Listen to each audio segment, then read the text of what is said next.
The soul's individuality. BD number 8117. March 5, 1962, for the sake of complete clarity I want to give you a further explanation. The spiritual being I brought into life, that is, which I externalized from me as something spiritually tangible, cannot be denied individuality. This being was created in my image, it was externalized by me into infinity as entirely separate, it was self-aware and therefore also recognized itself as a thinking being with free will. It was a miniature of me myself, but so minute compared to my fundamental fullness that one can indeed speak of a tiny spark from the fiery sea of my strength of love.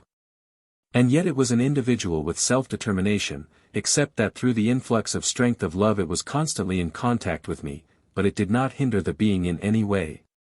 It was free and full of light and strength.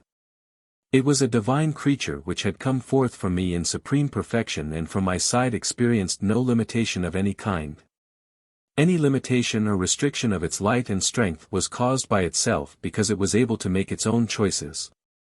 And the same also applies to all spiritual beings which the first created spirit brought into life through its will with the use of my strength.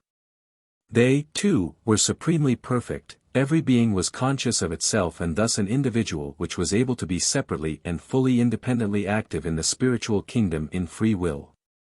Hence no being was bound to me and my characteristics by force, every being moved freely and separately within the spiritual creations and was inconceivably happy. If therefore a fall of the spirits is spoken of, a descent of the original spirits into the abyss, it should be understood such that the beings refused to receive my illumination of love, that they rejected the flow of my strength of love, which ceaselessly poured out of me and permeated everything with light and strength. They no longer accepted my spirit, my love, they separated themselves from me deliberately but would never be able to fade away again because they were and will forever remain my emanated strength of love.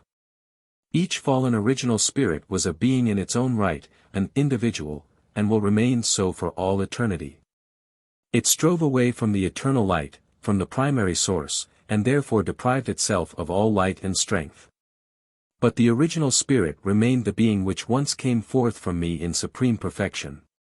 Even if the infinitely long process of guiding the spiritual being back to me, where this being is dissolved and its tiny particles have to go through all creations, all these particles come together again and, after endlessly long periods of time, form the self-aware being again, the fallen original spirit, so that shortly before its perfection as the human being's soul it can make a free decision again as to whether it wants to return to the realm of the blessed spirits or whether it will infinitely prolong its return again as a result of its own opposition.